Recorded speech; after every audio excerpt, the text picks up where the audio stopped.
తరిమిల ఈ సమావేశం పేరు కూడా మా రేపు సమావేశం జరిగేటువంటి పేరు కూడా సామాజిక న్యాయ సమరబేరి పేరిట, సామాజిక న్యాయ సమరబేరి పేరిట జిల్లా కాంగ్రెస్ కమిటీ అధ్యక్షుల్ని వారు సంబోధిస్తారు. ఈ కార్యక్రమంలో గ్రామ కమిటీ అధ్యక్షుల్ని సంబోధిస్తారు. గ్రామ కమిటీ అధ్యక్షులు కొందరు ప్రసంగిస్తారు, వారు ఆలోచన చెప్తారు. జిల్లా కాంగ్రెస్ కమిటీ అధ్యక్షులు కొందరు మాట్లాడతారు. ఆ తర్వాత ముఖ్యమంత్రి గారు, డిప్యూటీ ముఖ్యమంత్రి గారు, మా ఇన్ఛార్జ్ మీనాక్షి గారు, వీరి తర్వాత ఖర్గే గారు మాట్లాడతారు.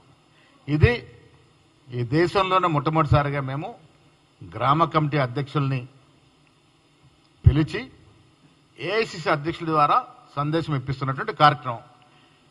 వారితో పాటు అన్ని లెవెల్లో ఉండే కార్యకర్తలు దాదాపు 40,000 మంది రేపు హైదరాబాద్లో ఈ సమావేశంలో పాల్గొంటారు. ఈ కార్యక్రమాన్ని విజయవంతం చేసే దిశలో మా ఇన్ఛార్జ్ మంత్రులంతా కూడా ఇవాళ వారి వారి జిల్లాల్లో పర్యవేక్షిస్తూ ఉన్నారు. మా జిల్లా కాంగ్రెస్ కమిటీ అధ్యక్షులు, ఎమ్మెల్యేలు, కాంటెస్ట్కి అందరూ కూడా పర్యవేక్షిస్తూ ఉన్నారు.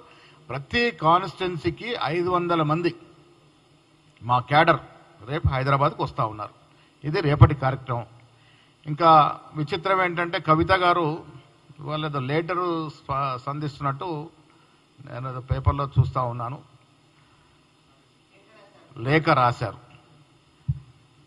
బీఆర్ఎస్ నాయకురాలుగా రాశారా లేక జాగృతి నాయకురాలుగా రాశారా అది స్పష్టత లేదు. రెండవది, కవిత గారు బీసీల గురించి ఖర్గే గారికి లెటర్ రాయడం అంటే నవ్వి పోదురుగాక నాకేమి సిగ్గు అన్న చందనంగా ఉంది. 10 ఏళ్ళు అధికారులు ఉన్నారు. ఏ ఒక్క బీసీకి ఏం ఎలగబెట్టారమ్మా మీరు? స్థానిక సంస్థల్లో ఉన్నటువంటి రిజర్వేషన్ని 21% తగ్గించింది మీరు, మీ నాయన కాదా? గొర్రెలు బర్రెల పేరిట స్కాములు చేసి డబ్బులు దండుకుంది మీరు, మీ కుటుంబం కాదా?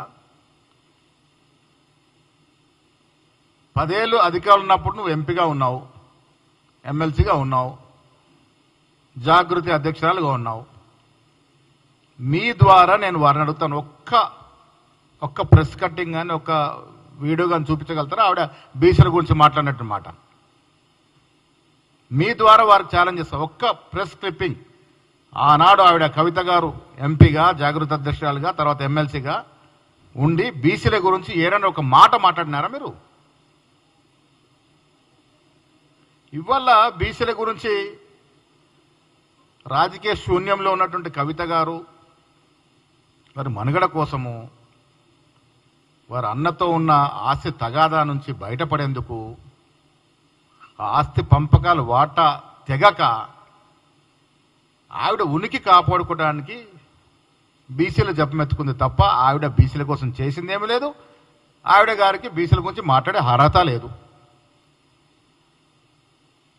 ఇలా కాంగ్రెస్ పార్టీ గురించి ఆవిడ బీసీల విషయం మాట్లాడితే, yes we are the champions, SC ST BC మైనారిటీకి కాంగ్రెస్ పార్టీయే అండా. ఎందుకు చెప్తా ఉన్నా మాట? ఎన్నికలకు ముందు మేము మాట ఇచ్చినాం. కామారెడ్డిలో డిక్లరేషన్ నేనే ప్రవేశపెట్టినాను. 42% రిజర్వేషన్ స్థానిక సంస్థలు ఇస్తామని ఇచ్చిన మాట, దానికి అదనంగా అధికారంలోకి వచ్చిన తర్వాత స్థానిక సంస్థలకి 40% రిజర్వేషన్ కాకుండా విద్యా ఉపాధిలో కూడా చట్టం తీసుకొచ్చినాము. ఇది మా ఘనత. ఈ రాష్ట్రంలో రాహుల్ గాంధీ గారి యొక్క ఆకాంక్ష, రాహుల్ గాంధీ గారు తీసుకున్న నినాదాన్ని పరిపూర్ణంగా రేవంత్ రెడ్డి గారు పూర్తి చేశారు. కుల సర్వే చేశాము. 56% బీసీలు ఇక్కడ ఉన్నారని అఫీషియల్ డాక్యుమెంట్ ఇచ్చి ఆ డాక్యుమెంట్ కేంద్రానికి పంపించినాం. ఇది మా చిత్తశుద్ధి. ఆవిడ వాళ్ళు అంటా ఉంది, నేను బీసీల కోసం ఉద్యమం చేసినాను. మీకు ఎవరైనా గుర్తుందా ఆవిడ ఎక్కడుంది? మేము బీసీ చట్టం చేసినప్పుడు, రాష్ట్రంలో బిల్లులు చేసినప్పుడు ఎక్కడుంది ఆవిడ? ఏమైనా ఐడియా ఉందా మీకు? ఎక్కడుంది ఆవిడ?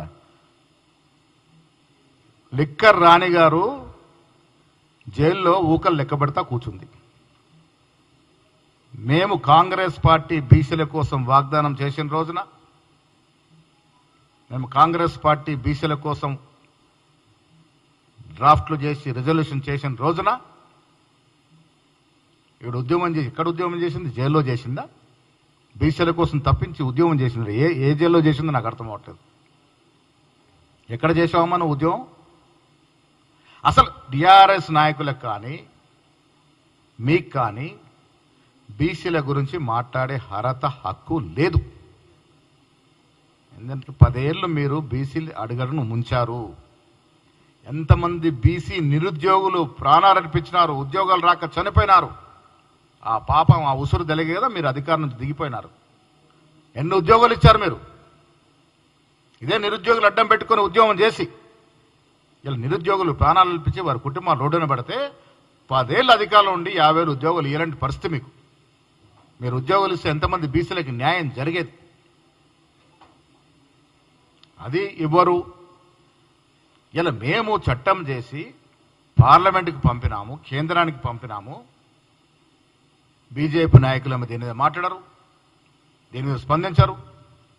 కవిత గారు కొత్త అవతారం ఎత్తుకొని ఆవిడేదో బీసీల కోసం చేసినట్టుగా ఉద్యమాలు చేసిందట. ఎక్కడ చేసిందో నాకు అర్థమవుతలేదు.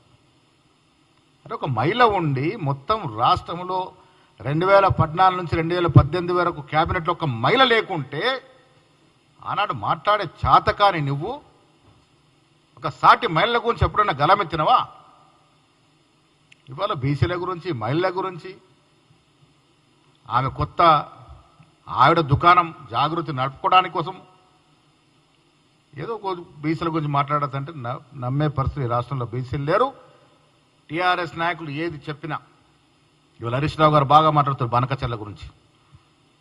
ఎస్, ముఖ్యమంత్రి గారు ఛాలెంజ్ చేసినారు, సిద్ధం కండి, అసెంబ్లీలో చర్చ పెట్టుకుందాం. లెక్కలతో సహా కాగితాల మీద ప్రూఫ్తో సహా మా ముఖ్యమంత్రి చూపిస్తారు. మీకు దమ్ము ధైర్యం లేక ఆనాడు కేసీఆర్ హరీష్ రావు కాదా మన వాటాని హక్కున పెట్టి కాలరాసింది. 2099కి సంతకం పెట్టింది మీరు కాదా? ఆనాడు చంద్రబాబు ముఖ్యమంత్రి ఉంటే చట్టా పట్టాలు వేసుకొని పాత దోస్తాని నెమరేసుకొని ఆంధ్రాకి ఇవ్వాల్సిన హక్కులు ఇస్తామని మాటలు మాట్లాడింది కేసీఆర్ కాదా? ఒక తెలంగాణ ముఖ్యమంత్రిగా ఉండి ఆంధ్రాని